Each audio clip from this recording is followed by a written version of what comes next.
we've got this very glamorous dress designed by Bruce Oldfield. It's bright red, it's got lots of spangles on it, big shoulder pads, but equally it's very modest for and appropriate for dressing in Saudi Arabia. It's got a long skirt, there's a high neckline, long sleeve, absolutely no flesh on display. And then there's also a dress designed by Zandra Rhodes, which is in the colour of cherry blossom, and cherry blossom was in flower in Japan when she wore it for her trip to Japan. So it's making these references to where they're visiting.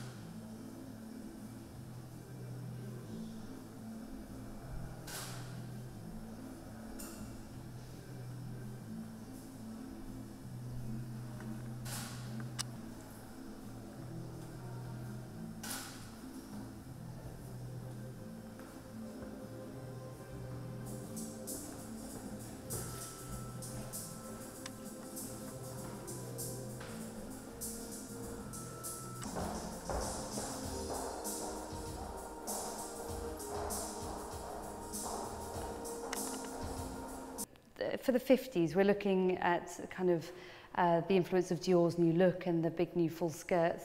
And she adopted that really quite early, and she actually wore a Dior new look gown for her 21st birthday. So that was quite a statement, really, a very fashionable statement. And one of the dresses we've got on display here is, you know, it's quite sexy in its design. It's got a low cut neck and it's a halter neck.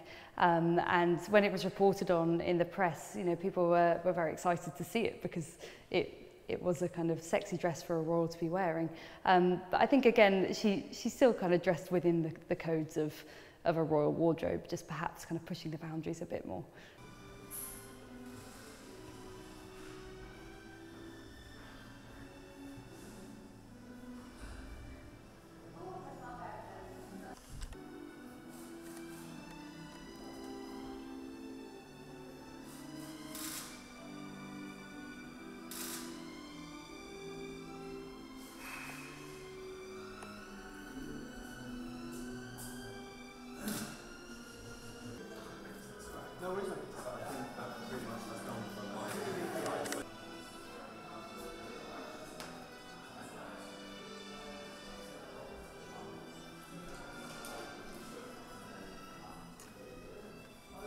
Dress worn by the Queen on these occasions works with the occasion, it works with the time, it works even with the media of the time. You will see that the dresses behind us, for instance, are all very pale coloured. They are full of glittery detail. Now imagine on these occasions, you know, the dress behind us was worn by the Queen when she went to New Zealand as part of a Commonwealth tour. On these occasions, thousands of people will gather to sort of mark this moment. For them it is a kind of joyous thing, it's going to make a kind of big moment, it's going to be something that they will hope to remember forever.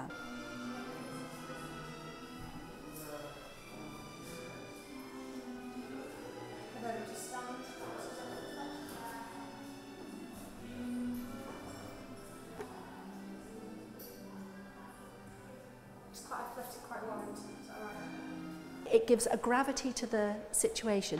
It is memorable. It is going to be picked up with black and white photography just as easily as it might be with the very beginnings of kind of sort of colour photography at this time. It is going to work really well on a black and white television, for instance. It's very interesting to kind of compare the nature of then the great grand evening dresses worn by Princess Diana,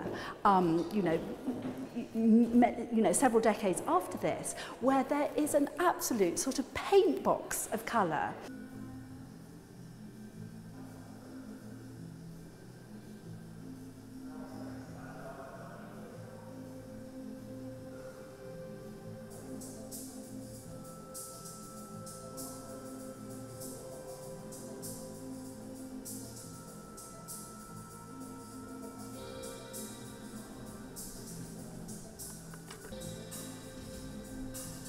Well, I mean, it's written about a lot, this rivalry between Norman Hartnell and Hardy Amies, and both of them designed for the Queen in her early reign.